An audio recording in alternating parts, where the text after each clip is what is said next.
오늘 하나님의 말씀 함께 보도록 할 텐데, 하나님께서 오늘 우리에게 주신 말씀은 로마서 6장 3절에서 5절까지 말씀입니다. 네, 3절에서 로마서 6장 3절에서 5절까지 말씀을 짧은 말씀이니까 우리 한 목소리로 같이 합독하도록 하겠습니다. 로마서 6장 3절에서 5절까지 말씀 시작. 무릇 그리스도 예수와 합하여 세례를 받은 우리는 그의 죽으심과 합하여 세례를 받은 줄 알지 못하느냐. 그러므로 우리가 그의 죽으심과 합하여 세례를 받음으로 그와 함께 장사되었나니 이는 아버지의 영광으로 말미암아 그리스도를 죽은 자 가운데서 살리심과 같이 우리로 또한 새 생명 가운데서 행하게 하려 함이라. 만일 우리가 그의 죽으심과 같은 모양으로 연합한 자 되었으면 또한 그의 부활과 같은 모양으로 연합한 자도 되리라.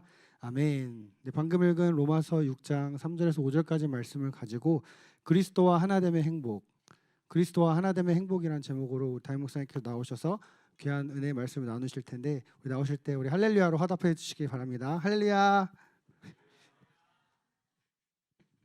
네, 저에게 우리 잘생긴 목사님들 많으신데 그 중에서 제일 할렐루야를 잘 밝게 쾌활하게 하시는 우리 목사님 윤선교 목사님이십니다. 우리 목사님, 우리 나온 김에 박수로 함께 격려해 주시기 바랍니다. 네. 또 오늘 우리 성찬식을 위해서 우리 두 분의 우리 꽃다운 젊은 장로님 두 분이 함께 앞에 앉아 계십니다. 우리 박형수 장로님과 김정열 장로님이신데요. 우리 이따 박수할 겨를 없을 테니까 미리 박수로 격려해 주시기 바랍니다. 감사합니다. 네, 감사합니다. 네, 그리고 어제 카이로스 선교학교 우리 청년부 우리 다녀오셨던 우리 분들 계시죠. 우리 회장님, 네, 그리고 지민 형제, 또 미래자매 3명, 또 선교 목사님까지, 예, 우리 어제 다녀오셨는데 박수 해주시기 바랍니다. 네, 감사합니다. 카이로스가 뭔지는 나중에 함께 때가 되면 함께 들으시면 되겠습니다. 네, 오늘 저는 짧은 말씀 함께 나누고요. 바로 우리 성찬에 들어가고자 하겠습니다. 특별히 성찬에 앞서서 이러한 마음으로 여러분들 축복하고 싶습니다. 여러분들 바로 이 자리에 우리 부활하신 그리고 승천하신 예수님이 바로 여러분 가운데에 성령으로 함께 계십니다. 그리고 그 예수님께서 여러분의 마음 안에 함께 계시고요. 또 하나님의 사랑이 여러분 위에, 또 성령님이 여러분 안에 지금도 내주하고 계십니다. 여러분들 옆 사람 보시면서 같이 이렇게 한번 이렇게 격려하겠습니다. 아버지의 사랑이 당신 위에 있습니다라고요. 시작. 아버지의 사랑이 당신 위에 있습니다. 또 이렇게 축복하십시오. 예수님의 은혜가 당신 옆에 있습니다라고요. 시작. 예수님의 은혜가 바로 당신 옆에 있습니다. 네, 되게 어색해요. 네, 다시 한번요. 예, 다시 한번 이렇게 하겠습니다. 성령님이 당신 안에 내주하십니다라고 합시다. 시작. 성령님이 당신 안에 내주하십니다. 예. 보안이 대부분 다 F들만 다 앉아 계신 것 같습니다. 예. 자, 여러분 특별히 오늘 진리의 말씀을 들으시면서 여러분 T적으로 반응하시고 그런 F답게 이따가 함께 성찬에 참여하시기를 바랍니다. 자, 특별히 좀 말씀 나누기 이전에 좀 궁금한 것이 있는데요. 여러분들 가운데에 이제 어렸을 때 여러분 유아세를 받고 그리고 나중에 청소년 시절에 입교한 친구들도 있겠고요. 또 중간에 이제 학습을 하고 그다음에 세례를 받은 친구들도 있을 것 같습니다. 궁금한데 여러분 중에서 자기는 학습 서약하고 세례를 받았다 한번 손들어 주시겠습니까? 세례 받은 우리 청년들, 예, 세례 받은 청년들, 예, 내려주시고요. 저는 어렸을 때 기억은 없지만 엄마 품에 안겨 유아세를 받았고 그리고 때가 되어 입교 문답을 했다. 입교했던 우리 청년들 손들어 주십시오. 확실히 입교한 친구들이 많네요. 혹시 나는 아직 지금 세례 아직 못 받았고 입교도 아직 못 받았다 손들어 주시겠습니까? 괜찮습니다. 예, 알겠습니다. 확실히 저희 성도들, 우리 청년들 입교 문답한 친구들이 많네요. 네, 자, 여러분들이 아기 때여서 잘 기억은 안 나겠지만 여러분의 부모님들이 하나님께 여러분을 선물로 받고 너무나 감격하며 여러분에게 유일한 하나의 고백, 내 하나님을 이 아이에게 유산으로 드립니다, 나눕니다 라는 고백으로 유아 세례를 여러분이 어렸을 때 받았고요. 그리고 때가 되어 여러분들이 보통 만 14세 이상의 이제 부모의 하나님을 넘어 이제 나의 하나님, 나의 주님이다라고 고백하면서 여러분 입교를 그렇게 고백했습니다. 그러니까 입교는 유아 세례가 완성된 14년짜리 세례식이라고 할 수가 있겠고요. 또 저는 이제 중간에 헷가닥 했기 때문에 학습하고 이제 세례를 고3 때 받았지만, 여러분 세례 받은 친구들도 역시 함께 예수님은 나의 구주와 주님입니다라는 고백하에 여러분 세례를 받았습니다. 그래서 저희 서롱송 공동체에 세례배우 명단이 있고, 또 여러분 유아 세례 명단에 여러분이 마치 천국의 생명책 기록된 것처럼 함께 기록이 되어 있죠. 네, 여러분 이러한 질문을 한번 여러분 던져 보십시오. 과연 세례란 것이 무엇인가? 세례. 오늘 본문의 6장 3절에 보시게 되면 이런 표현이, 세례란 표현이 나와요. 무릇 그리스도 예수와 합하여 세례를 받은 우리라고 말하고 있습니다. 자, 우리의 정체성을 뭐라고 규명하냐면 그리스도 예수와 연합하여 이미 세례를 받은 우리라고 말하고 있습니다. 여기서 말하는 이 세례는 예식으로서의 세례가 아니라 이미 그리스도와 우리가 함께 연합되었고, 그 다음 우리는 예수님을 주님이라고 고백함을 통해 예수님이 성취하신 모든 선물들을 받을 자라는 의미가 바로 저 세례 속에 있습니다. 자, 우리 청년들이니까 어려운 말해도 괜찮을 것 같아요. 그리스도와 우리가 신비적으로 연합되었다는 것을 뜻하는 단어가 바로 저 세례 속에 있는 그러한 뜻입니다. 자, 우리가 언제 그리스도와 함께 연합이 되었다고 성경은 증거하고 있을까요? 성경을 보게 되면 신비하게도 여러분이 태어나기 훨씬 전에, 심지어 우주 만물이 창조되기 전에 하나님은 그리스도 예수 안에서 저와 여러분을 선택하셨다라고 기록을 하고 있습니다. 예, 우리가 심지어 죄를 짓기도 이전에. 그건 너무나 신비한 영역이죠. 하지만 구체적으로 역사 속에서는 2000년 전 예수님이 이 땅에 오셨을 때에 세례 요한에 의하여 세례를 받으신 적이 있었습니다. 사실 세례 요한의 세례는 죄인들이 받는 죄인의 세례인데, 근데 예수님도 세례를 자기에게 베풀라고 하셨습니다. 세례 요한은 어떻게 그렇게 할 수 있냐, 죄인에게 주는 세례인데 라고 했지만, 예수님은 나를 세례 베풀러라, 이걸 통해 모든 의를 성취할 것이라고 말씀하시면서 겸허하게 요단강가에 무릎을 꿇고 세례를 받으셨습니다. 그게 무엇이냐면, 예수님은 죄가 없어 세례를 받으실 필요가 없지만, 그러나 이제부터 예수님은 죄인들과 하나가 되었다라는 것을 만천하에 공포를 했던 시간이 바로 세례 받으심입니다. 그래서 그 결과 거룩한 분이 죄인을 책임지셨기에 이제부터 죄인들이 받을 모든 형벌, 저주, 지옥, 전부 다 예수님의 고스란히 몫으로 떨어지게 된 것이죠. 사실 이 부분이 놀라운 신비이고, 예수님 편에서는 은혜이고요, 성부 하나님께는 자기 아들을 죄인과 하나로 만드셨기에 사랑입니다. 그리고 성부와 이러한 예수님과 연합한 방식은 성령을 통해 우리가 연합이 되었습니다. 자, 여기까지 우리 청년들 잘 이해가 되고 있죠? 예, 익히 들어온 말들이죠, 어렸을 때부터. 자, 그러면 이제 한 걸음 더 들어가. 왜 하나님은 그리스도와 함께 우리를 연합한 자가 되게 하셨을까요? 왜 예수님은 우리와 연합하게 하기 위하여 자기 살을 찢고 자기의 피를 흘리셨을까요?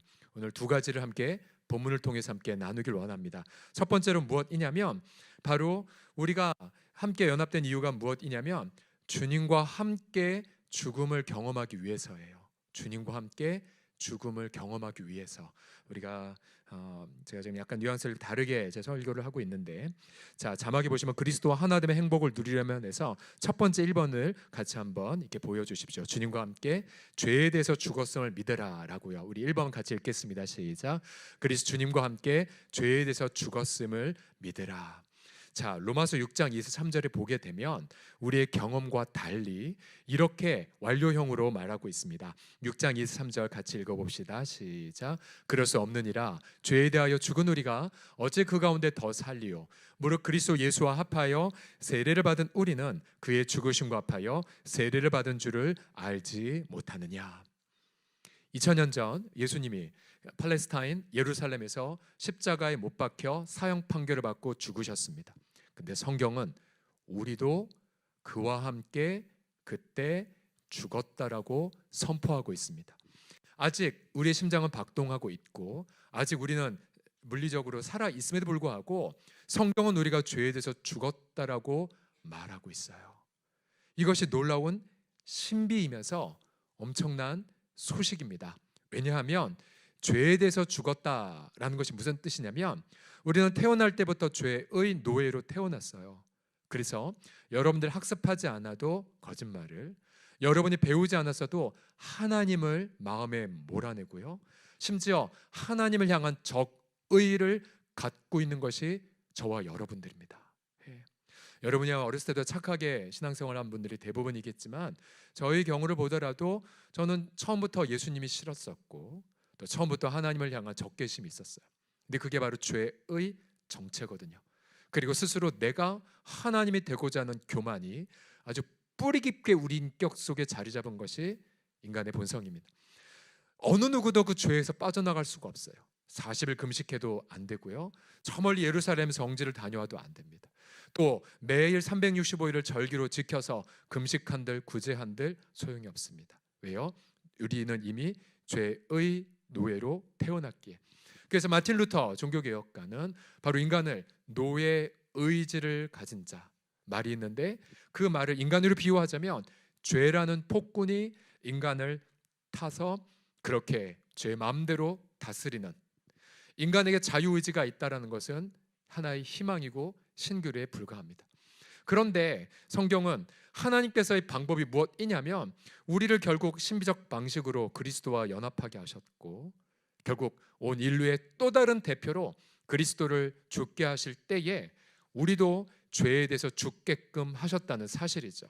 결국 죄가 폭군이나 더 이상 우리를 다스릴 법적인 근거가 하나님의 법정에서 사라져 버렸어요.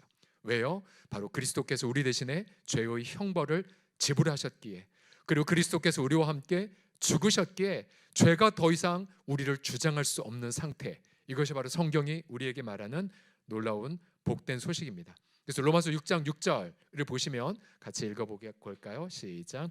우리가 알거니와 우리 옛사람 예수와 함께 십자가에 못 박힌 것은 죄의 몸이 죽어 다시는 우리가 죄에게 종노릇하지 아니하려 함이니라고 그렇게 말하고 있습니다. 자, 근데 여기서부터 우리의 고민은 시작돼요. 뭐냐면 분명 성경은 죄의 지배를 받는 몸, 다른 말로 말하면 죄의 지배를 받는 내 옛 사람이 분명 그리스도와 함께 죽어 장사되었다고 말하는데, 여러분 가끔 우리가 옛날 수련회 때 보면은 꼭 철로역정 시간에 관 속에 들어가면 여러분 쾅쾅, 우리 작년에 인도네시아에서 그랬나요 여러분? 관 갖고 그렇게 못 두드리는 시간 가졌었죠, 그렇죠? 근데 그렇게 함을 통해서 우리는 고백해요. 아, 내가 주님과 함께 죽었다, 주님 이제 죄 안 짓도록 도와주세요라고 하지만 실제로 예수 믿는 우리 많은 친구들 그래도 또 죄를 져요. 특별히 안 믿는 친구들보다 더 악하게 죄를 질 때도 있고 또 더 큰 상처를 다른 친구들에게 줄 때도 더 많아요. 그러면 예수 믿기 때문에 더 괴로워요. 예수 믿기 때문에 더 우울해요. 더 많이 아파요. 사실 우리 공동체를 보게 되면 우리 공동체에 지금 상담소를 운영하는 한 권사님이 계신데 그분의 말에 따르면 예수 믿는 성도들도 똑같이 많은 우울증과 공황장애, 불안장애로 고통하고 있대요. 아니 더 아파요. 왜요? 양심이 더 활발하니까. 그리고 더 하나님 은혜를 알수록 내가 이 모양밖에 안 되냐라고 더 많이 실망해요. 예. 청년일수록 더 마음이 그런 것 같아요. 그런데 자, 이것은 여러분 이렇게 해석하시면 돼요. 분명 하나님 법정에서 우리가 죄로부터 해방이 되었으나 그러나 여전히 죄의 잔당들이 우리의 인격 속에 돌아다니고 있어요. 어떤 죄는 예수님 믿고 나서 딱 끊고 죄를 미워하기 시작하는데, 근데 여러분 어떤 죄들은 이미 우리의 습관이 됐고 이미 우리의 인격이 되어버렸어요. 그래서 아주 고난도의 예리한 칼날로 수술해도 여전히 죄를 짓고 여전히 특정 죄에 잘 넘어져요. 또 예를 들어 어떤 가정을 보면 가족적으로 어떤 죄에 포함되어 그 악한 습관 속에 있던 가문들은, 예를 들어 보세요 여러분, 친구들 중에 보면 어떤 친구들은 굉장히 혈기를 잘 부리는 죄를 범하고 후회하기도 하고, 또 어떤 친구들은 가족 분위기가 늘 염려 속에 사로잡혀서 근심 속에 있다가 불신의 죄를 저지른 집도 있고, 예. 여러분 많이 굉장히 다양해요. 여러분 나중에 지금은 먼 나라 얘기 같지만 나중에 여러분 시집장가 가서 부부가 만나면 뭐 갖고 싸우냐면 정말 이거는 당신 집안의 문제야. 이거는 당신 집안의 문제요라고 2차 세계대전, 3차 세계대전을 하게 된답니다. 어쩔 수 없어요. 정말 그래 보이거든요. 저도 그래요. 제 아내도 마찬가지고 특정한 죄의 습관이 인격이 된 부분들 웬만하면 수술하기 어렵습니다. 그래서 우리가 훈련도 받고 열심히 예배도 드리고 금식도 하고 정말 단기 선교도 가고 그런 와중에 하나님 우리를 연단하시죠. 내 원하는 것 되지 않고 힘들기도 하고 때로는 아픔 걸리기도 하고 제가 방금 약간 늦게 내려온 거는 이미 아직 30대임에도 불구하고 말기암 투병하고 있는 한 지체에 대한 기도 제목 듣느라 조금 제가 예배 늦게 내려왔어요. 근데 그런 와중 속에서 내가 점점 죽어갑니다. 내가 점점 바보가 되어갑니다. 그래서 나도 모르게 죄를 포기하고 나도 모르게 죄를 미워하기 시작하고 나도 모르게 예수님을 닮아가는 삶을 살게끔 만드십니다. 그래서 제가 예수님 고등학교 1학년 때 만나고 나서 지금까지 제 자신을 보면 저 같은 경우는 그런 것 같아요. 열심히 금식하고 훈련한 것도 예수님 닮아가고 죄를 이기는데 보탬이 되지만 대부분은 안타깝게도 굴를 때, 실패를 겪을 때, 연단을 받을 때, 되는 일 하나도 안 될 때, 마음고생 됐다 할 때 그때 더 많이 죄를 내려놓고 내가 예수님과 함께 죽었음을 경험해 가는 것 같아요. 여러분들이 오늘 본문을 통해서 죄의 몸이 죽었다는 그 사실, 그래서 6장 11절 12절에 보시면 이렇게 성경은 선포합니다. 잘 보세요. 우리가 그리스도와 함께 2000년 전 성령 안에서 죄의 몸이 죽은 건 팩트예요. 팩트예요. 역사적 진리예요. 그러기에 우리의 지성은 뭐라고 생각하여 되냐면 11절 12절 보세요. 같이 여러분의 목소리 읽어주세요. 시작. 이와 같이 너희도 너희 자신을 죄에 대해서는 죽은 자요 그리스도 예수 안에서 하나님께 대하여는 살아있는 자로 여길지어다. 여기서 말한 여기다란 이 단어 한글 표현은 되게 약하게 보이지만 원래의 히라버 원문에 보게 되면 논리적 결론을 내리다 이거예요. 논리적 귀결을 내리다. 여러분이 논리적 귀결을 내릴 때에 근거가 있죠. 분명히 역사적 팩트라든지 자연 법칙에 근거해서 타당하게 결론을 내릴 때가 여기다인데 우리에게는 성경의 약속이 있고요. 또 역사적 팩트가 있고 성령이 우리 안에 증거하신 증언들이 있어요. 그래서 우리는 그거에 따라 비록 내 경험의 눈으로는 아직 난 죄에 대해서 죽지 않은 것 같고 아직 내 인생의 폭군은 죄인 것처럼 정말 99% 확증되는 것처럼 한다 할지라도 우리는 역사적 팩트와 성경적 진리와 성령의 내적 증거에 근거하여 논리적으로 결론 내리셔야 돼요. 그럼에도 불구하고 나는 죄에 대해서 죽었다. 왜냐하면 나는 그리스도와 함께 연합되었고 그리스도의 죽으심은 분명한 사실이기에 하나님의 약속은 성취될 것이기 때문에 하나님이 죄에 대해서 죽었음을 선포하시고 그런 주 앞에 몸부림을 치셔야 됩니다. 자, 그래서 12절 마지막에 이렇게 선포하자. 너희는 죄가 너희 죽을 몸을 통치하지 못하도록 몸의 사역에 순종하지 말라. 3단계가 있죠. 첫 번째 역사적 사실을 듣고 믿었고요.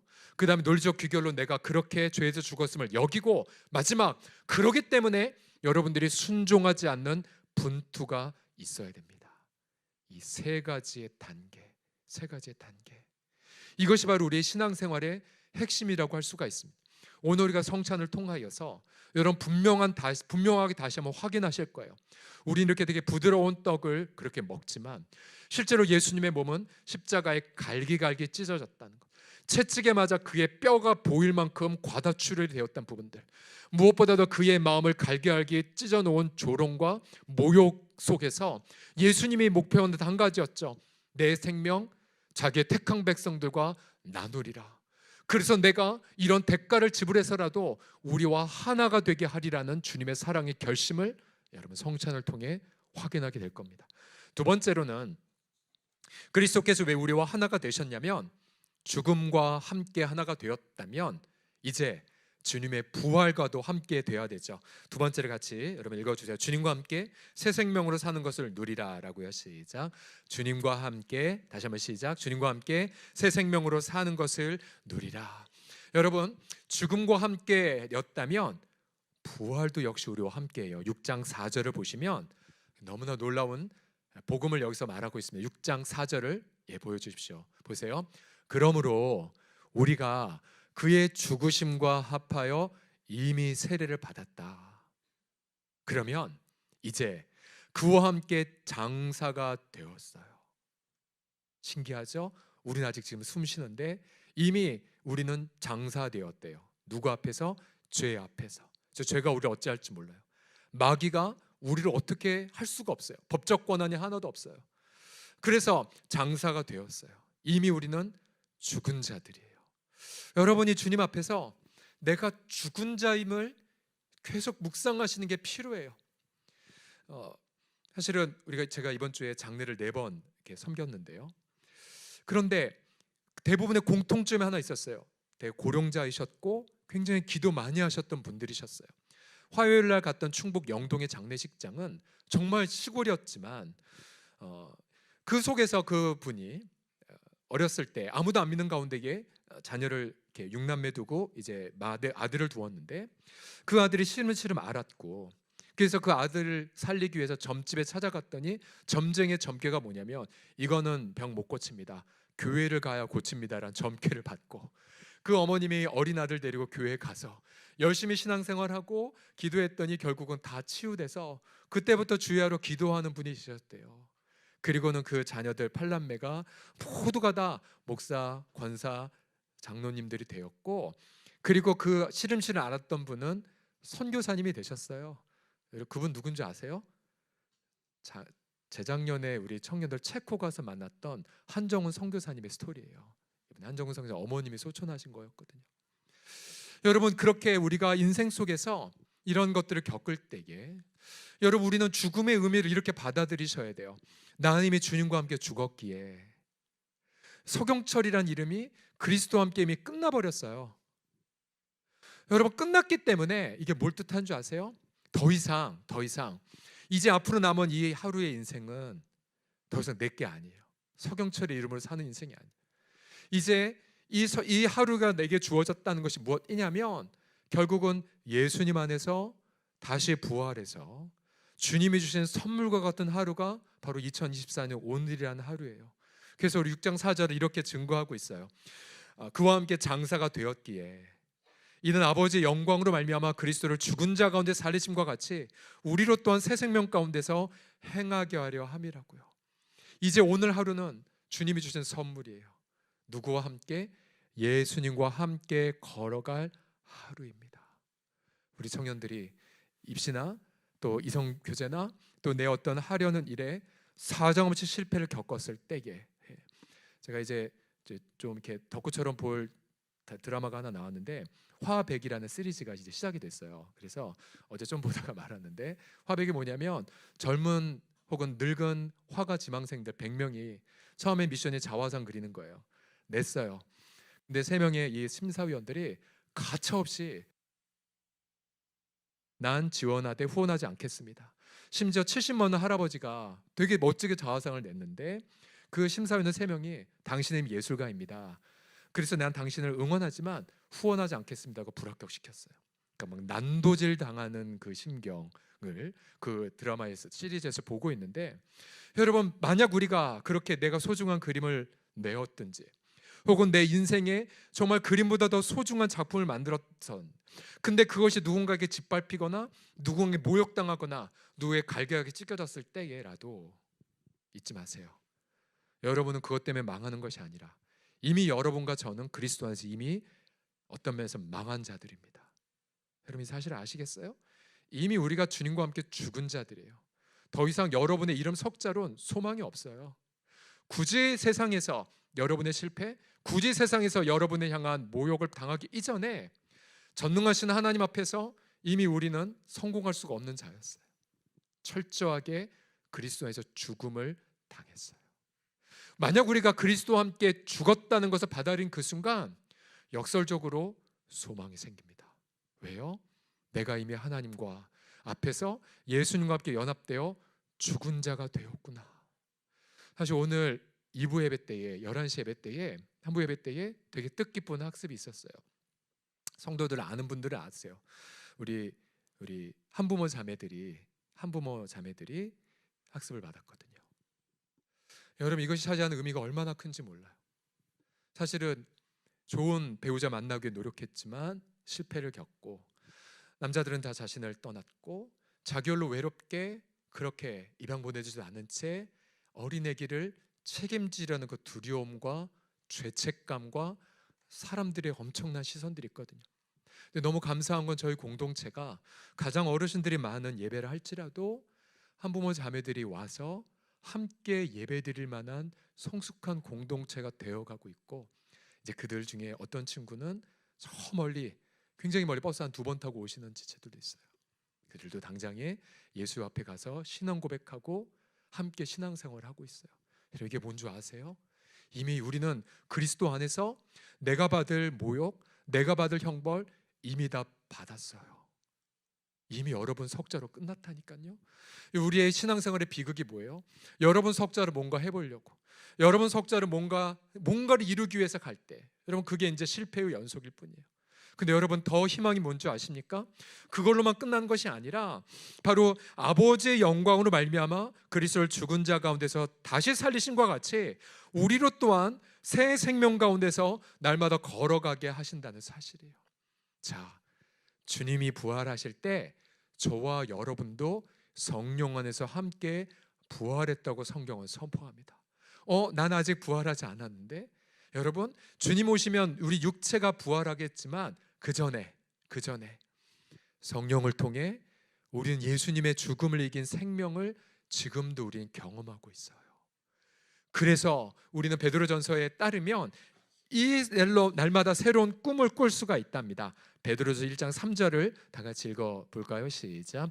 예수 그리스도를 죽은 자 가운데서 부활하게 하심으로 말미암아 우리를 거듭나게 하사 산 소망이 있게 하시며. 아멘. 살아있는 소망, 살아있는 비전, 새로운 꿈, 새로운 기대, 새로운 용기, 새로운 지혜, 새로운 열정, 새로운 어떤 부분들. 저도 신앙생활 한 지 이제 오래되었음에도 불구하고 저도 인생에 많은 힘듦, 실패, 벽, 우울, 절망 많이 겪어봤었지만, 하지만 그때마다 주 앞에 나아가요. 그럼 내가 이미 주님과 함께 벌거벗고 죽음을 받아들여요. 그럼 더 이상 절망하지 않아요. 그리고 다시 주를 바라보면 다시 주님은 죽음을 박차고 부활하셔서 우리에게 말씀하시거든요. 경철아, 난 이미 너에게 부활을 맛보게 하고 있단다. 아직 네 몸은 부활하지 못했지만 그러나 나는 나의 성령 안에서 너의 영혼은 날마다 새롭게 하고 있단다. 그래서 날마다 절대로 꿈을 못 꿀고 사이 속에서 꿈을 꾸게 하세요. 절대로 정말 이 세상의 기준으로 보면은 부모를 봐도, 이 세상을 봐도, 그리고 이 헛된 세상의 구조를 봐도, 이 불의하고 공명하지 않는, 그리고 위선이 가득한 정치인들을 보면 아무 소망이 안 보이는데, 하지만 주님 바라보면 자꾸만 꿈을 꾸게 되거든요. 정말 새로운 비전을 보게 되거든요. 아마 간증하셨을지 모르겠지만 한 잡지에 기고했기 때문에 오픈해도 되는데요. 인도네시아 안사라 사모님, 전에도 제가 말씀드렸잖아요. 현지에서 운전하시다가 안타깝게 교통사고를 내서 현지인이 죽었었어요. 선교사님이 이런 걸 겪으면 이로 말해서는 양심의 가책과 괴로움 때문에 잠 못 주무세요. 복음 전하러 살리러 왔는데 죽였다니. 제가 있었던 러시아에서도 그런 일 비슷하게 있었어요. 그 사모님이 깊은 우울감에 빠졌고 또 그 가운데 자기 사랑한 예의를 이 17살이 잃었지 않았습니까? 그런데 그러면 세상적 기준으로 보면 이건 살 소망이 없어요. 하지만 부활하신 예수님은 언제나 부활하신 주님과 연합하게 하심을 통해서 새로운 소망을 갖게 하세요. 새로운 비전을 갖게 하시고 새로운 인간관계를 만나게 하시고 새로운 거를 자꾸만 꿈꾸도록 부어주세요. 그래서 내가 아무리 봐도 세상적으로는 나 이제 끝났는데, 누가 봐도 다른 사람 봐도 손가락질하면 너는 이제 끝났어, 너 완전 실패야, 너 인생 루저야, 너 이제 인생 난도질 당했어 라고 함에도 불구하고 계속해서 주님 바라보면 왜 나도 모르게 웃게 되고 나도 모르게 새로운 걸 기대하게 할까요? 그리고 그 새로운 소망과 새로운 꿈은 나로 인한 것이 아니기 때문에 내 실패에도 불구하고 사라지지 않아. 이 세상의 신기루는, 오아시스의 신기루는 막상 가보면은 사라져 보이지만, 그러나 부활을 통한 하나님의 그 소망은 계속 꿈꾸고 계속 도전하고 계속 하나님 앞에 나아가게 하세요. 제가 어제 태국에 가 있는 우리 나이 70 훨씬 넘으신 한 은퇴 장로님과 통화를 했어요. 사모님은 지금 파킨스 병으로 제대로 거동하기가 좀 불편하세요. 그럼에도 불구하고 태국에 갔어요. 왠지 아세요? 이분의 비전이 비즈니스 애스 미션, 자기 사업으로 뭔가 선교지를 하고 싶은 열망 때문에 나이 많음에도 불구하고 예전에 청년들과 함께 뱀 코리아를 훈련을 받으셨고, 그래서 어떻게든 자기 불편한 아내 데리고 가서 어떻게든 선교지에서 자기의 미션 가지고 사업 가지고 복음을 증거할지 그 고민하며 거기 가 계세요. 왜 세상 사람들 보면 불가능하잖아요. 근데 부활하신 주님은 자꾸만 꿈을 꾸게 되거든요. 그래서 저는 우리 청년들 바라보면 되게 그런 기대감이 있어요. 제가 여러분 설교하기 이전에 저는 하나님께서 이런 마음을 여러분께 주세요. 우리 청년들이 자기가 자기를 보기에, 혹은 세상이 여러분을 보기에, 혹은 학교나 세상 기준이 여러분 보기에 어떠할지는 저는 중요하지 않다고 봐요. 여러분 과연 예수 안에 있으면, 여러분 부활하신 예수를 믿었으면 예수님이 주신 그 놀라운 새로운 꿈과 비전과 희망을 갖고, 비록 100세가 된 아브라함이랄지라도 하나님이 자신에게 자녀를 주어 그 자녀가 열방의 복이 될 것을 믿었던 것처럼, 우리 청년들 인생의 끝 나락 절망 끝에 있다 할지라도 우리 주님은 여전히 새로운 꿈과 새로운 비전을 꿈꾸고 도전하게 하여 주십니다. 그래서 우리 사랑하는 청년들이요, 기대를 가지십시오. 헛된 인간의 기대가 아니라 예수님 부활 안에서요. 그래서 마지막 구절 함께 읽고 성찬식해요. 로마서 6장 12, 13절 보시면, 그래서 결론이 이거예요. 다 같이 함께 그러므로부터 읽겠습니다. 시작. 그러므로 너희는 죄가 너희 죽을 몸을 지배하지 못하게 하여 몸의 사역에 순종하지 말고, 또한 너희 지체를 불의의 무기로 죄에게 내주지 말고, 오직 너희 자신을 죽은 자 가운데서 다시 살아난 자 같이 하나님께 드리며 너희 지체를 의의 무기로 하나님께 드리라. 자, 예수 믿는 청년들이 선한 양심을 가졌기에 죄졌거나 일주일 내내 리딩 저스도 안 하고 무력하게 성령 안 충만한 상태로 정말 게임만 하고, 또 보지 말아야 될 걸 보고, 또 뭔가 그런 곳에 있다가 이곳에 오면 막 무기력하고 실패감, 그러면서 주님 앞에 슬픔 속에서 주님 저는 죄인입니다라고 무기력하게 말하잖아요. 근데 여러분 속지 마세요. 내가 정말로 회개해야 될 첫 번째 죄는 내가 저지른 죄 때문이기도 있겠지만, 첫 번째 죄가 뭔지 아세요? 하나님이 그리스도와 함께 여러분을 연합시키셨다는 진리를 믿지 않은 죄, 또 여러분과 제가 주님 안에서 연합해요 죄에 대해서 죽고 하나님께 대해 살았다는 복음의 진리를 망각한 죄, 그래서 죄에게 지배받을 하등 이유가 없음에도 불구하고 죄의 거짓 기만에 속아서 죄짓고 패배한 죄. 회개하십시오. 예수님 믿지 않은 거, 그리고 여러분 진실하게 믿으세요. 복음의 진리 그대로. 그리고 여러분의 전인격을 동원하여 논리적으로 결론 내리세요. 내가 죄에 대해서 죽었음을 받아들이세요. 그리고 마지막, 이제 남은 인생, 여러분 오늘 하루를 살았던, 앞으로 100년 남았던, 이제 남아있는 여러분의 몸은 시간, 재능, 실패담, 모든 아픔조차도 하나님께 제물로 바치세요. 여러분 신앙생활 중에 가장 현명한 기도는 이거예요. 하나님 저 살려주세요가 아니라, 이미 제가 주님과 함께 장사되었기에 제 인생은 주님의 것입니다. 제가 주님 앞에 그냥 붙들려 사용되게 하여 주십시오. 아예 이 기도하는 게 현명해요. 주님 어차피 그리스도와 함께 장사가 되었다면 하나님 제 목숨 당신의 것이기에 하나님 제 생명 기쁨으로 바칩니다. 그냥 마음껏 들어서 부활의 그 영광, 하나님의 아름다운 이름, 성경에 있는 모든 언약들을 성취하기 위해 저의 아무것도 아닌 보잘것없는 인생을 기쁨으로 사용하여 주시옵소서. 가장 지혜로운 기도가 뭔지 아세요? 하나님 복음을 위해 순교하겠습니다. 저를 바칩니다. 사용해 주세요. 여러분 이 기도는 기도부터가 약간의 논리적으로 맞지 않아요. 왜냐하면 우린 그리스도와 함께 이미 장사되었거든요. 이미 죽은 자가 하나님 내가 내 자신을 순교로 바친들, 여러분 그게 무슨 의미가 있겠습니까? 다만 하나님은 그 마음속에는 진정성을 받아주셔서 우리 인생을 들어서 기가 막히게 사용해 주십니다. 여러분 제가 어제도 어느 한 50 넘으신 집사님과 통화했었어요. 제가 그 집사님 보면서 이렇게 질문했어요. 혹시 젊은 시절에 뭔가 하나님 앞에 서원하거나 헌신하지 않으셨어요? 그때 그분이 이 말이 한 말이, 예, 제가 한때는 은혜 중에 뭔가 정말 예배로 찬양으로 헌신하는 목회자가 되려는 헌신을 했었습니다라고. 하나님은 그때의 헌신을 기억하셔서 지금도 그 비록 평신도임에도 불구하고 하나님이 그를 사용하고 계세요. 여러분이 10제째 20제씩 헌신하신 그 기도 여러분이 잊어도 하나님은 그거 그대로 기억하시고 그거의 근거에 따라 여러분 인생을 좌표처럼 인도하신답니다. 여러분 지혜롭게 청년의 시절 100% 하나님 앞에 헌신하십시오. 왜요? 이미 우리가 헌신된 인생이기에. 여러분 100% 뭔가 살려고 하지 못한 예수님 위에 이미 죽었기에 그 죽은 것을 얼마나 실천할 것을 여러분 선포해 보십시오. 그럼 여러분 인생 속에 정말 제한 없고 한량없는 하나님 부활의 영광이 충만하게 여러분의 시간과 모든 것을 사용하여 주실 것입니다. 기도하겠습니다.